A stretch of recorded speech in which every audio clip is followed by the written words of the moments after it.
Anyway, what Rachel said is actually a really good introduction to what I wanted to do here. And what I'm going to do is not a typical campaign speech, because it's very clear, and for different reasons it's clear to different of us differently, that we are right now at war. We're at war for the question of whether civilization is going to make it. And we're at war that the people who are fighting for the future of civilization are under attack. I mean, you heard what happened with the Hillary Clinton supporters who turned up dead before the Democratic Convention in 2008. And you remember before the Russian elections, there were likely threats against President Putin's life. And we have a situation right now, but for the actions of the U.S. military in collaboration with Mr. LaRouche, we would have been in thermonuclear war maybe in November or December. And I can tell you that the people who want these wars, who want to shut down the development of China and Russia and the potential of mankind, are not all that happy that their plans have been thwarted up to this point. And with the disintegration of the euro system, and Greece could go at any minute, that means the euro goes, that means the dollar goes. I mean, these things are likely over the course of the summer. So it's endgame. It's not a cyclical crisis that we are in. So what I was thinking about is this question of passion, of LaRouche, who's 89 years old, saying there's a difference in generations. The American population has degenerated. And it's not simply that people haven't been in war, but what's the quality of passion to fight a war? And I wanted to share with you this passage, which I always found extremely moving, from Joshua Lawrence Chamberlain. This is his book after Gettysburg. It's in the last phase of the Civil War, and it's in 1864. So the war has been going on for some time, and a lot of people have been killed, died of disease. As people may know, in the war in total, 600,000 people died. And so they're running out of soldiers. And he describes this draft. And he's very poetic in his writing. I'm convinced he was a student of Friedrich Schiller. I mean, he was a student of language. He describes watching the procession of the troops. And he said, "But those who were coming last who represented the heroism of homes. For wives who had early offered the fathers of their children house bonds of human well-being as sacrifices for their country's redemption, sent now their sons to share their father's honor and perchance his grave. Mothers who had given their firstborn held not back their youngest now, the strongest first, and then the dearest. And the converse of this, the father following the son. Well might the lip of veteran quiver as this quick eye, scanning a squad of newcomers, caught the figure of some father gray and grim, still so erect and eagle-eyed, straining for every semblance of youth, that he might be permitted to stand beside his boy whom he could not let come alone. Nor is this sympathy unmarked in higher grades. What has come over the spirit of that stern officer pushing his column with relentless energy on the terrible forced march, that with furtive side look, as if half ashamed, he draws the back of his sword hand across his compressed eyelids, like the swift sign of the cross over the face of a prayer.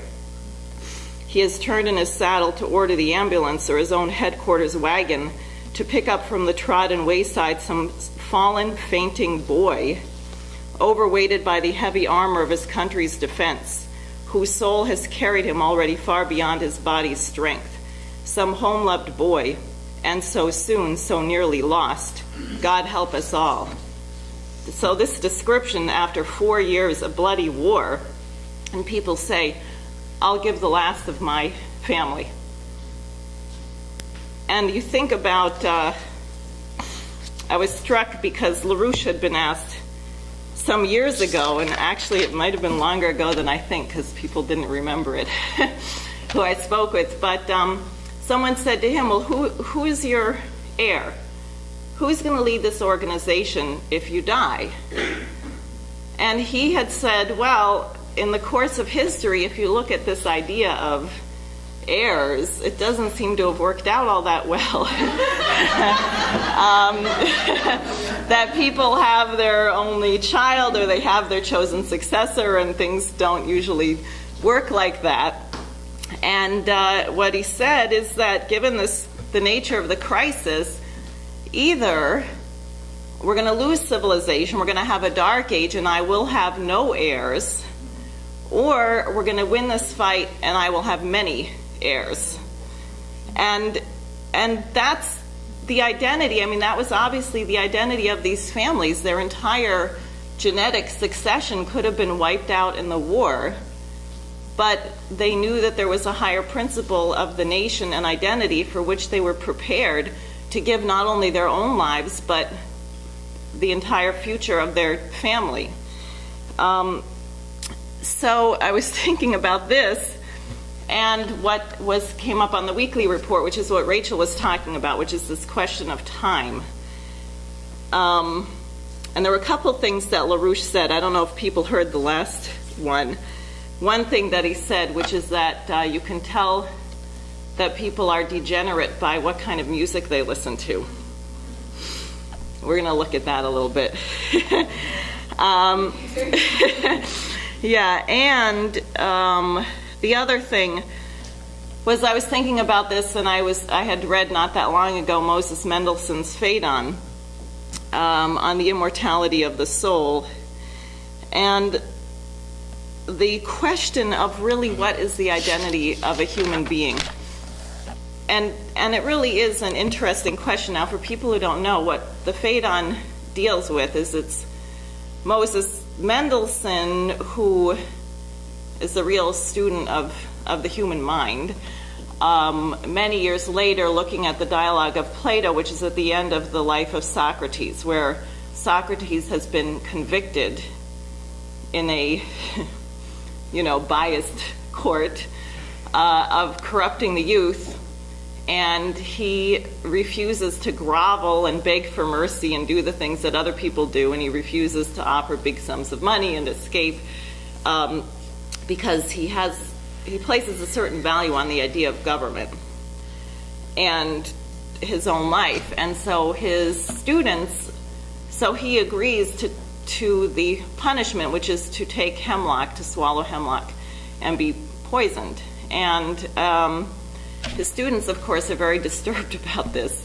because they say, don't you think it would be better if you could continue teaching? We're going to look really silly afterwards that we didn't figure out how to make you escape. At one point his dearest, or Credo, who was one of his, looks like sort of a mentor, tried to, said, look, we've arranged it all. I bribed the guard. We can get you out of here. And Socrates says no. And then what's described is this incredible dialogue that he has with his students at the end of his life, and the question of identity. And I was thinking of this because what LaRouche asserts is that non-life, there's a certain directionality, or things seem to go in a certain direction. But if you're looking at life and you're looking at creativity, the direction is not the same. Like what Rachel was raising, if you look at a mammal, in other words, you take a single-celled bacteria. Where in the bacteria can you figure out that someday there's going to be a mammal? It's not there. But if you're starting from the standpoint of a mammal of the higher order, you can see that the inferior species, in effect, are bounded by this. So there's a different type of ordering principle. Or if you're thinking about growth, how come a baby grows to a certain size? Like if it's just a linear thing, why don't they just keep growing? Like the older the people are, the bigger they are. I mean, it seems absurd, but how is this determined? Obviously, there's some kind of determining principle before the fact, or the thing would just keep on growing. So if someone was 100 years old, they might be as tall as the Empire State Building, right? But that's not what happens. So anyways, I thought it was worth looking at some of this dialogue where Socrates is discussing with his students what the nature is of being a philosopher. So he says to Simmias at this point, just consider, friend, if it occurs to you as also it does to me. What do you think? Does the true lover of wisdom indulge himself in so-called sensuous pleasures and desire extravagant food and drink in particular? Nothing less, said Simmias. Is he addicted to love? Just as little. And with respect to the rest of the physical comforts of the body, will he in his dress, for example, look to finery and luxuriance?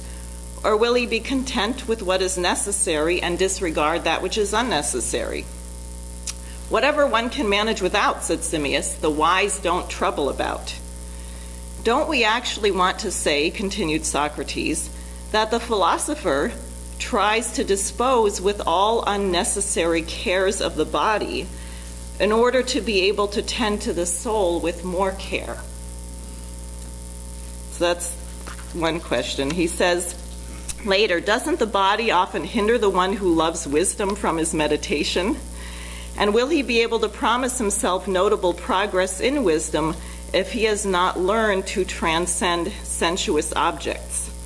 I'll explain myself. The impressions of our eyes and ears are just as they are sent to us from objects, merely discrete sensations, yet not truths. For these truths must first be derived from them through universal principles of reason, must they not? In other words, what just from seeing something or hearing something doesn't tell you anything about what it is. Your reason, your mind is required to make order. If you heard a piece of music and you didn't have a mind like a computer, you would say, well, this pitch is higher, this pitch is lower, this one is louder, this one is softer. There would be no meaning to it. The meaning is found in your mind. And what's that? What is that? And he goes on, don't you see, my friends, how far the man who loves wisdom must distance himself from the senses and their objects if he wants to grasp what is true felicity to grasp, the all-maximum and most perfect being. In this quest for ideas, he must close his eyes and ears and pay no attention to pain and sensual pleasure, and if possible, to forget his body entirely in order to focus himself all the more completely on the capacities of his soul and its inner activity.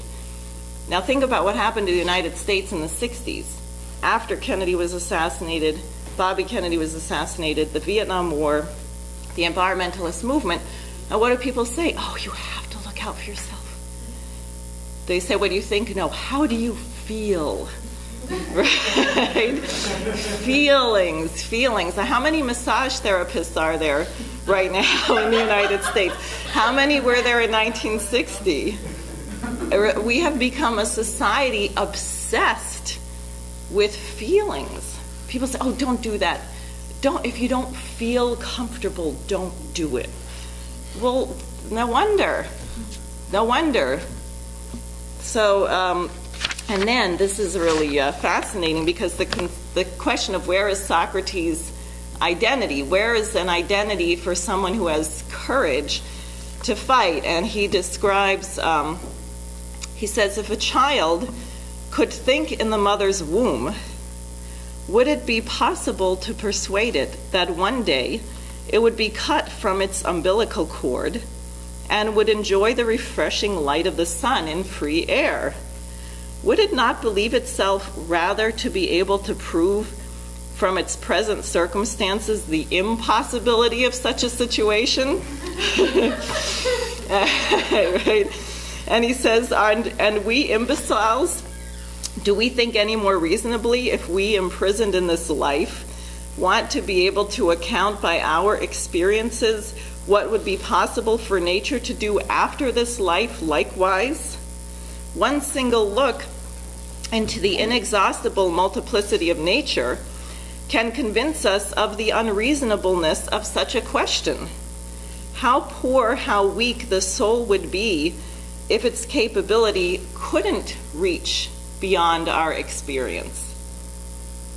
Which is a completely fascinating challenge, but he's saying, obviously, right, if you're in the womb feeding off an umbilical cord, you're not really thinking about having to get your own food or anything else, and someone says, one day you're going to be out there in the free air and you're going to eat through your mouth.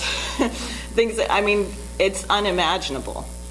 So he's saying that what we consider now, all these things we take for granted, and this is very similar to Kraft Erika, the great rocket scientist, his view of getting into outer space. He said that the infant in the womb would be sitting in there saying, my goodness, everything's really getting very toxic in here, and if I keep growing at this rate, something's going to give, maybe I should cut back. But the whole question of going from Earth to other planets, all these things that you want to do a linear extrapolation or think that you know how they work, and what you see in the universe is that there's higher principles that you cannot get to the higher from the lower, that the higher exists and is shaping everything else. And so this clearly is why Socrates was not afraid to die, because he said that this philosopher, in effect, has been practicing for death his entire life, because you're practicing the separation of your soul from your physical sensations. And he also says earlier that the worst crime is to commit suicide, because he said while you're here, basically you're working for the Creator, you have a mission here, so you're violating universal principles if you take your own life. But it's a really fascinating question, and you see it was very, very clear for people who've seen the last speech of Martin Luther King, where he says, longevity has its place, but I'm not fearing any man. I've seen the promised land. He knows he's going to be killed, and you can see a profound emotion in his face, but it is not terror, which is, again, this question of identity, of human identity.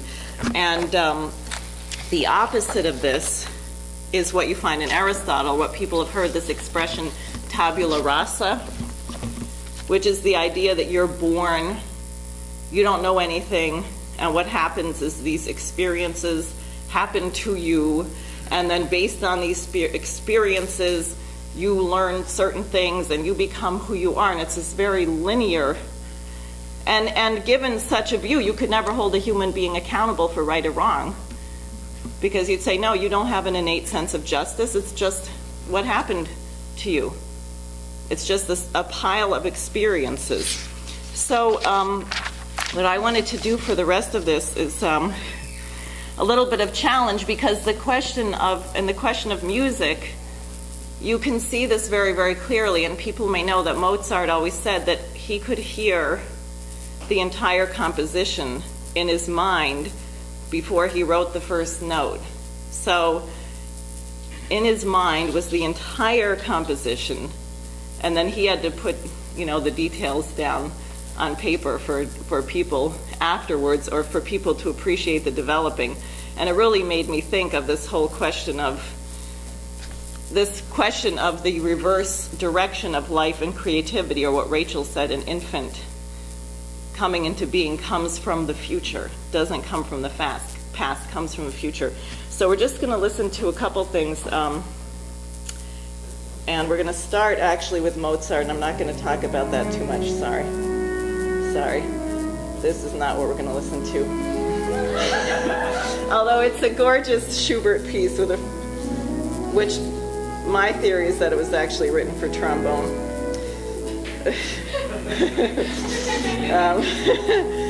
Let's see here. Okay. So people will recognize this.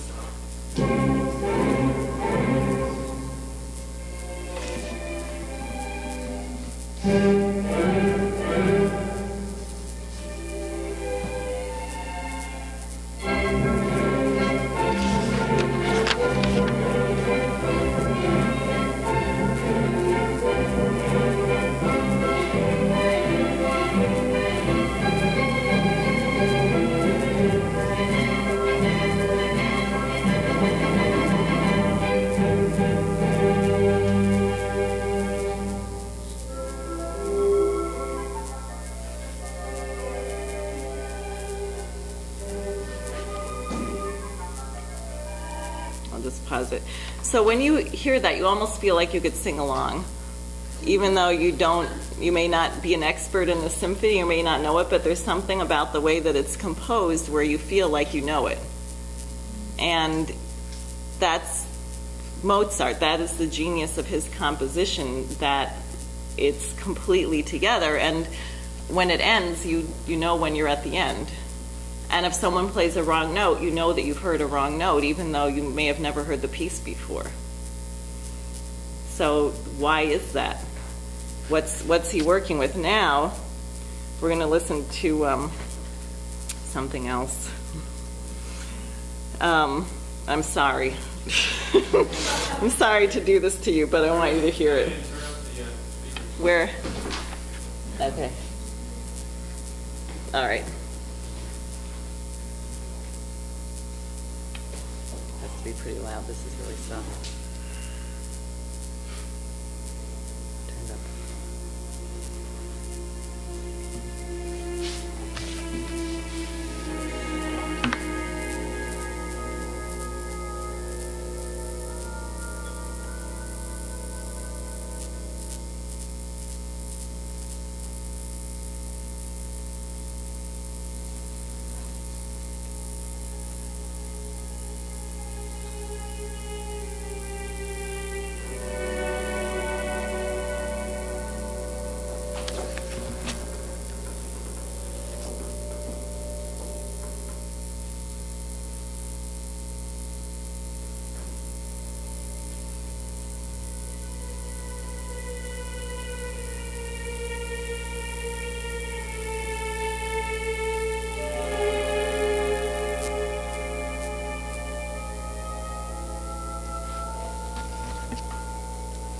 Now, could anyone here guess what was coming next? Could you tell if the violinist played a wrong note? And this is not even the worst. That's Wagner. It's true son.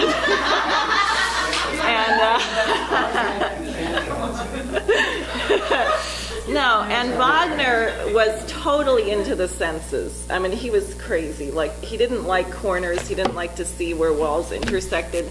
So he insisted on having velvet curtains hang over everything. And if you ever saw, it's all sensual. There's no reason. Like the orchestra has 9 trombones and 4 tubas. And then you take some poor singer and they're supposed to sing over this. And they have to weigh about 1,000 pounds to do it. I mean, it's just, that's why they have the horns on their head. That's actually not the costume. They grow from having to sing over that kind of an orchestra. So this is this idea of a dead thing in time where you're just moving. Oh, I think I'll do this note next. Oh, I'll put this note next. Oh, that sounds kind of dissonant. Oh, and let's see if I can get this. Let me have everyone play all at once, and we're going to have a really big feeling. But what's the point? What does that do for mankind? What does that do for creativity? And it's no wonder that this was the music of the Nazis. Not just that, but the plot of his operas was also totally Nazi, because people had to inbreed because they weren't the right descendants from the gods. So, I mean, just the whole thing was really... And it degenerates from there. The so-called atonal music, like Schoenberg, who says that you have to use all 12 tones in order before you can start over and use them all again. What is that? There's no unifying idea. It's an arbitrary linear growth into nothing with no point to it. Now, what I wanted to do, and I'm sorry because this is crude. And I don't think Beethoven meant to be crude, so I apologize to him. But it just gives you a little bit of a glimmer. And what we're going to do is we're going to listen to something that you know pretty well, but we're going to listen to it from a little bit of a different standpoint.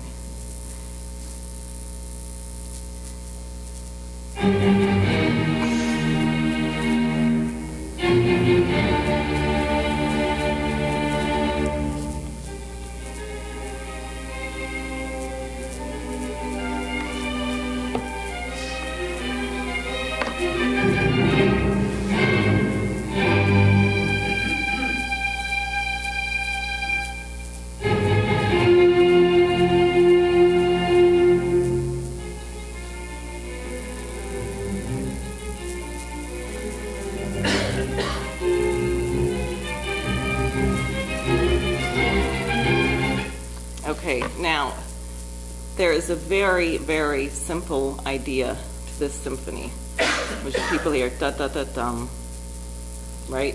And it's over and over and over again. Is it boring? No. Now, listen to this.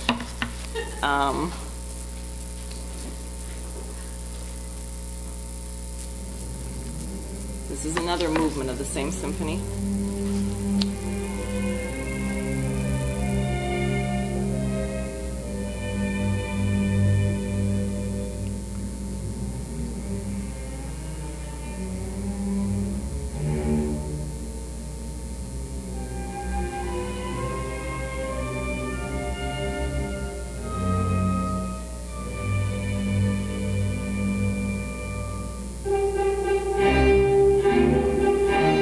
Dun, dun, dun, dun.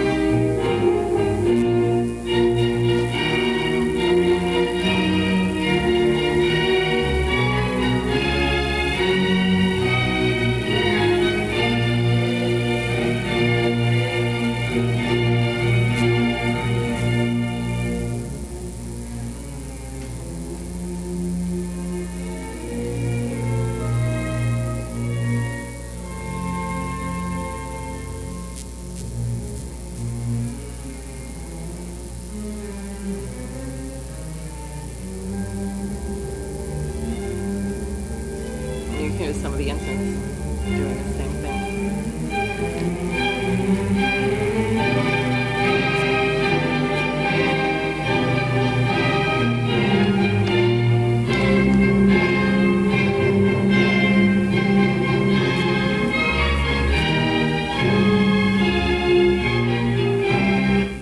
And I think I actually wanted to listen to the other. This one's a little tricky. Take your time. Taylor?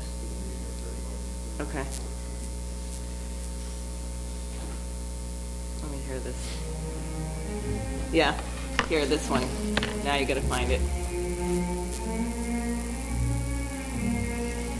This is the second movement.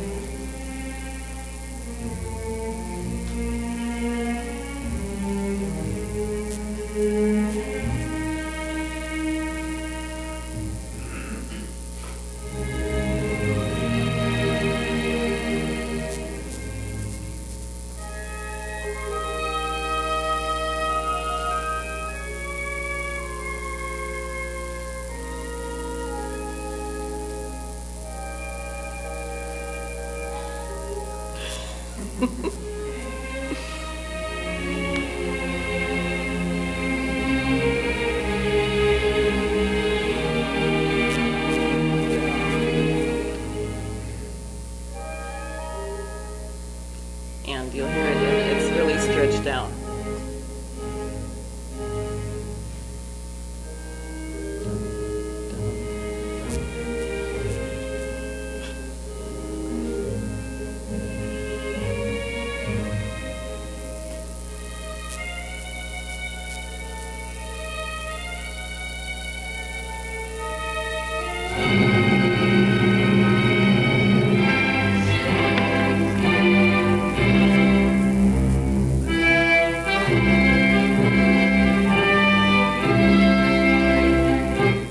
He has the trumpets do it just in case you missed it. And, and then the last movement, since Dave said I have time, I think we should just listen to it because, I mean, Beethoven, and it's really, and I'm sorry because this is very crude. There's much, much more to this, but you get a sense, and I'll just tell you, one of the attacks on Brahms, I think from Liszt, was they said he makes something out of nothing, because the great composers have an idea of the whole, and the entire symphony or string quartet or whatever they're working on is an unfolding of a profound conception. So we'll just listen to the last, and you can hear in the last movement how the whole thing comes together, including the end, which is now more clear to me why he does this very funny ending, because you can't really tell. You think it's over before it is. He really tricks you. Well, I'm sorry. That's not it.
that great? So there's a big difference between that and what people call music nowadays.